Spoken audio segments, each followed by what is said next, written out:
to A Healer in Every Home. I'm your host, Burke Lenahan, and we're here today with Janine Gilardi. Janine is a registered nurse, certified health and wellness coach, and a holistic nutrition consultant. She's received training from the Center for Mind-Body Medicine, the Institute of Functional Medicine, and is currently getting certified as a culinary health educator through the American College of Lifestyle Medicine. So Janine will be telling us about foods that make up an anti-cancer diet. As a disclaimer, we're not claiming that these foods will actually cure cancer. Janine? Well, thank you, Burke, for having me. So working in healthcare, I have seen my share of many chronic diseases, including diabetes, obesity, and of course, cancer. I am profoundly aware that there is so much potential for preventing, treating, and even reversing most of these problems through very inexpensive lifestyle changes, including diet. So unfortunately, doctors don't know much about nutrition, which is no surprise. There is virtually no training that they're getting when they're in school. And of course, in research, whole foods get less money and much less attention than drugs do, even though studies show that food can dramatically affect health. I don't know that the pharmaceutical companies are going to fund scientists to study food. Right. Where's the money in that? The American Institute of Cancer Research, however, does support the idea that certain foods can help prevent cancer. Right. So Janine, it can get really confusing for people to figure out what they should be eating. There's so many different diets out there. What do you recommend for cancer-preventing foods? Well, one important thing to remember, no single food can protect against cancer by itself, but there are 7 categories, fruits and vegetables, that help with cancer. And I'm just going to mention a few in each category, so it's certainly not a full list. So cruciferous vegetables, cauliflower, broccoli, and cabbage. We have berries, so raspberries, strawberries, blueberries, alliums, which are your garlic, onions, and shallots, leafy greens like kale, collards, and chard. We have mushrooms, enoki, shiitake, maitake. Then we have lycopene-rich foods. So those are tomatoes, watermelon, and guava. And carotene-rich, so carrots, winter squash, and mango. So the old adage, variety is the spice of life, holds true here. Unfortunately, with the standard American diet known as SAD, how ironic is that? These are foods that we're just not getting enough of. So true. You know, the typical diet has way too much processed foods like white flour, white sugar, unhealthy fats. That's right. And if we could just move more towards a whole food plant-based diet, then we would all be healthier. So I think I'm healthy. Should I be concerned about cancer? Unfortunately, Burke, we should all be concerned about cancer because the world is just so toxic. After decades on the war on cancer, we've really made very little headway. More than 1 million people in the United States alone get cancer each year, and 1 in 2 people at some point will have cancer in their lifetime. It's really pretty staggering. From my perspective, the majority of all cancer is preventable by modification of lifestyle and environmental exposures. So I've been hearing a lot about inflammation. What about the role of inflammation? That's a great question. It can be caused by a lot of factors, too many to list, but one of them is a toxic diet.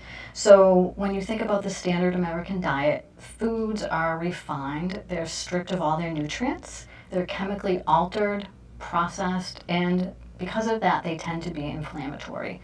2 of the most common inflammatory foods are vegetable oils like canola and factory farmed animal foods. So foods can affect your body's inflammatory response, and when you have an insult to the body, whether it's physical like a cut or a sprain, or whether it's chemical or emotional, the body will have an inflammatory process to try to heal itself. The problem is that when we get into situations where, things like chronic stress and other things we've got going on, we have inflammation all the time. and the body's always trying to heal something or thinks it's trying to heal something, and then you have a state of chronic inflammation, like PSA, and a prostate is an inflammatory marker. So, staying away from foods that cause inflammation and adopting an anti-inflammatory diet is something everyone really should do. After all, prevention is the best medicine, and not treating a chronic illness after it develops. So do you have general guidelines for people to follow? Here's what I recommend. The bulk of your diet should come from fresh, organic vegetables and legumes. Avoid the standard American diet, the refined sugars, the grains, the wheat, and GMOs, because these foods and the factory farm meats cause inflammation. Rather than opt for the cheap carbohydrates in the form of processed grains and sugars, for instance, choose complex carbohydrates, so plants. And you also want to be sure to include some whole grains, quinoa, amaranth, and buckwheat, and protein from plant sources. So this might be nuts, seeds, legumes, and also quality protein from animals and fish. So quality proteins, can you explain that? Well, most people eat about twice as much animal protein than they should, and animal protein influences the levels of a particular growth hormone, which not only affects the growth of healthy cells, but can also encourage cancer cell growth. Animal products are only as nutritious as the food they are fed and the care they get while being raised. So factory farm meats are predominantly confined, and they're fed corn, which is genetically modified, and this raises the level of unhealthy fat in the animal. So quality protein, on the other hand, comes from pasture-raised, grass-fed organic meats that are high in healthy fats. And when choosing fish and seafood, you want to look for wild caught on the label.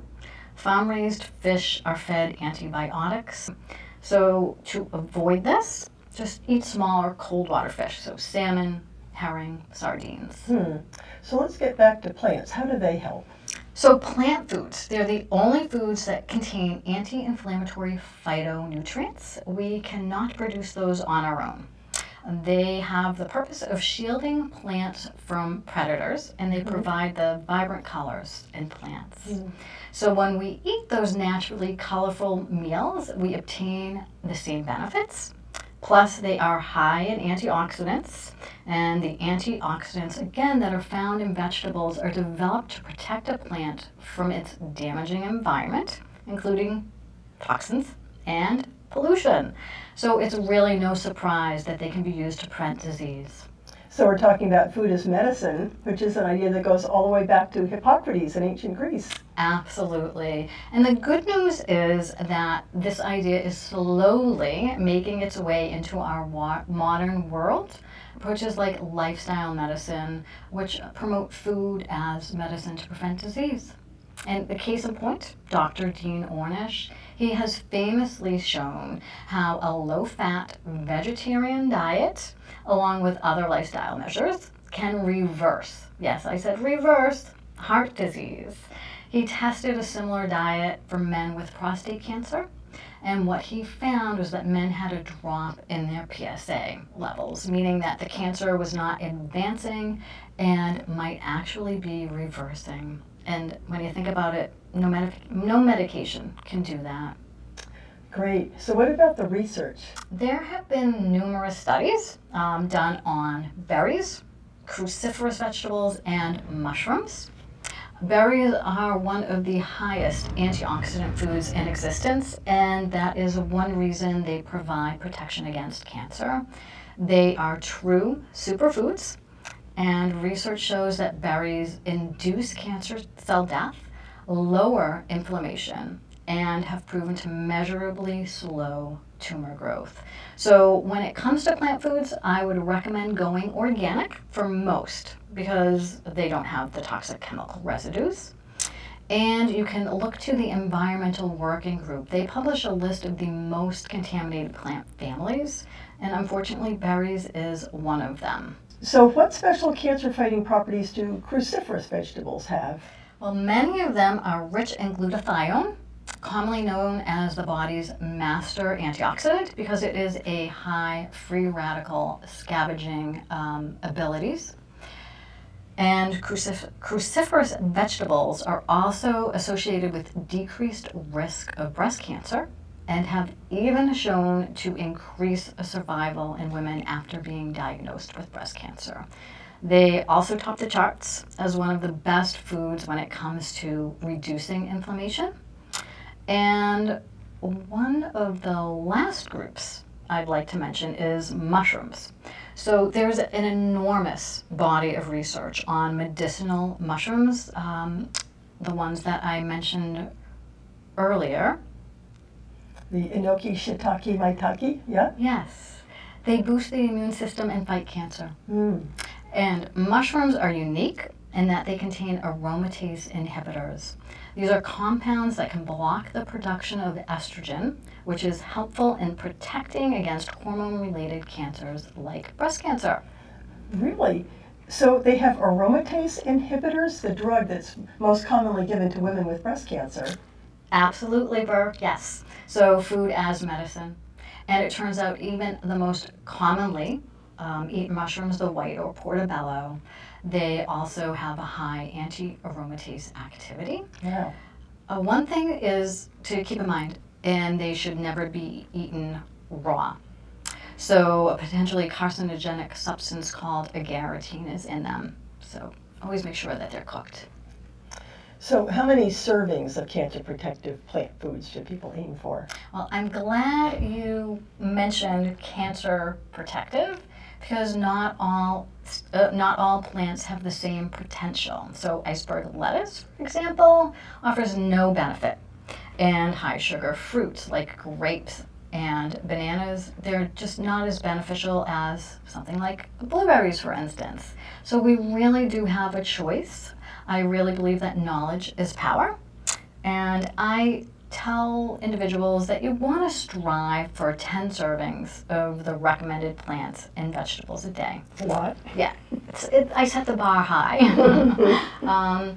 But, as I mentioned before, no one food can prevent cancer, so you want to aim to include a variety of colors with each meal. And if you're not sure what a serving size is, I like to use what's called the plate method.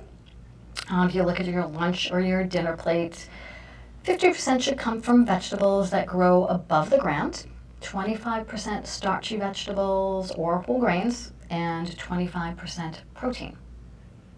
So what would be an easy way to fit in all those servings? Yeah, great question. So I love smoothies. Mm-hmm. It is a great way to kind of sneak in all those plants and vegetables in. I created a quick and easy anti-inflammatory rainbow smoothie. It includes vibrant colors and it has yellow from turmeric, which is an anti-inflammatory spice. Mm. I added a pinch of black pepper just to increase the bioavailability. Mm-hmm. So the recipe I'm sharing, people can feel free to substitute different colors, but for red, I love my organic strawberries. I use 1/4 cup. Green, a handful of spinach. A blue and purple, 1/4 cup of those lovely blueberries. An orange, very simple, 1/2 orange. Mm-hmm. And then the yellow, which is the spice. So 1/4 teaspoon of turmeric with about the same amount of black pepper. Mm-hmm. For the liquid, I recommend 1 cup of nut or plant milk. And then you just throw it in the blender and enjoy. Sounds great. Yeah. So what would be some good books and websites for resources? One that I love, I just saw him speak at the Lifestyle Conference, Dr. Grieger. He has a great website, nutritionfacts.org, and his book, How Not to Die. Which is totally filled with research. Totally, yes. Every chapter. Research-based. Tons and tons of research. Absolutely. Same with his website. Mm-hmm. Forks Over Knives, that's a great website. It's totally plant-based. It has a lot of recipes. Mm-hmm. And a book, The Anti-Cancer, A New Way of Life by David Servin Schreiber, as well as the accompanying website, anticancerbook.com, And as I mentioned before, the Environmental Working Group, ewg.org, for information about organic foods. And the Monterey Bay Aquarium also has good resources for fish and seafood. That's at seafoodwatch.org. Yeah, so thank you, Burke, for letting me share about nutrition for cancer prevention. I'd love to hear about how you can help people with homeopathy. Sure. Well, I'd like to talk about homeopathic remedies for people undergoing conventional cancer treatment, chemo and radiation. And that doesn't mean that I'm recommending conventional treatment. Just for the record, cancer is being cured all over the world with a variety of natural therapies. I personally know a woman who cured herself of breast cancer following a macrobiotic diet, which is all cooked food. Another woman who cured herself of breast cancer using a raw foods diet. And a third woman who cured herself of uterine cancer, actually, with, she didn't change her diet. She did Reiki, positive affirmations, prayer, and other spiritual techniques. And as for curing cancer with homeopathy, that's being done effectively in India, where homeopathy is very much a part of the national healthcare system. There are several hundred homeopathic hospitals and homeopathic medical schools in India. A clinic in India has developed protocols for treating cancer, and one of their protocols was tested and found effective for brain cancer, tested at MD Anderson, which is one of the top cancer research facilities in the world. But in this video, we're not trying to cover natural cancer cures because it's such a huge topic and it's already been so well documented. So how can people find out more then? I would start with the video series, The Truth About Cancer, and its companion website, thetruthaboutcancer.com, which has a lot of good information. I could also recommend a couple of books, Embrace, Release, Heal by Lee Forston, and Radical Remission by Kelly Turner. All three sources will reveal many different natural therapies that people have used successfully to cure their cancer. So, if homeopathy and other methods can cure cancer, why do so many people go for chemo and radiation? It's a good question. Unfortunately, it's the only cancer treatment that's covered by insurance in this country, so it's the only one that's available for many people. So I know many people who would have preferred a natural cure, but they've had to use conventional treatment. I want to support them as much as I can, so I give them homeopathic medicines for the side effects that they're likely to encounter. Yes. And what would be an example of a side effect that you can prevent with homeopathy? Well, nausea and vomiting are typical side effects of chemotherapy, and I've seen it effectively prevented with Nux vomica, a common remedy for nausea and vomiting, easily available in health food stores. You can tell by the name that it's for vomiting, Nux vomica. Yeah. A dose right before the chemo treatment can be an effective preventive, and if the person still feels sick afterwards, they can keep taking frequent doses until the nausea subsides. For radiation, a common side effect is radiation burns on the skin, which can be treated with Calendula, a homeopathic medicine for burns, cuts, scrapes, things like that. I've actually heard it's being used in hospitals like Dana-Farber. Homeopathic Calendula cream is also available in health food stores. And another effect of radiation in patients with head or neck cancer is mouth sores. I don't know if you have anything for that. Right. And mouth sores are a big problem for these patients because they can make swallowing so painful. As you know, Janine, being a nurse, people with cancer can go into a state called cachexia, where they're losing weight and just wasting away. It's really important to keep up their nutrition, and that's difficult if they can't swallow. So it's important to treat these mouth sores. Mercurius and borax are excellent remedies for that. I know borax sounds like laundry powder, but the homeopathic medicine borax can be an effective remedy for mouth sores. And where do people find these? Well, Nux vomica, Calendula, and Mercurius are easily available in health food stores. Okay. People might have difficulty finding borax there, but they can easily find it online. There are 3 other remedies I'd like to recommend which are available online and really helpful for people going through chemo and radiation. They are cadmium sulphate, X-ray, and radium bromatum. And each of them treats different side effects of conventional cancer treatment. Okay. Okay. X-ray sounds like a really interesting remedy, and I know that you usually make homeopathic remedies by diluting something in water several times, most often starting with an herbal tincture, but how would you make a homeopathic remedy from X-rays? Well, you're smart. Most people don't even know how they're usually made. So for X-ray, what you do is you take a bowl of distilled water and you expose it to X-ray radiation. Then you use that water to make the remedy. I know it sounds woo-woo, but the fact is, it works. It's been used in homeopathy for more than 100 years, and I found it to be effective in my own practice. And so in what situation would you be using it? Well, radiation burns would be one reason, Yeah. but the special reason I would use it is a side effect I haven't mentioned yet, and that's deep fatigue. It's so effective that we use it in many cases of fatigue, even when the person hasn't been exposed to radiation. The great homeopathic masters of the past use it to restore the vital energy, as they called it. They called it rousing the vitality of the patient. I had a chance to use it once for a client suffering from fatigue.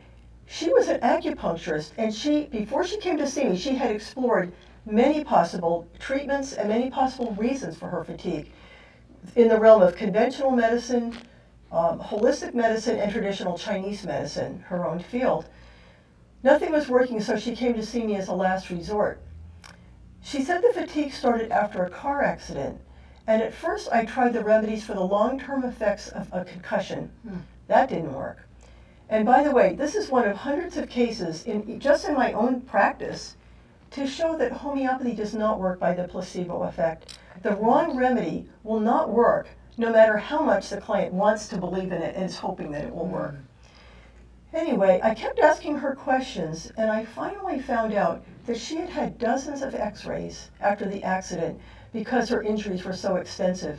I gave her the homeopathic medicine X-ray, and it worked for her fatigue.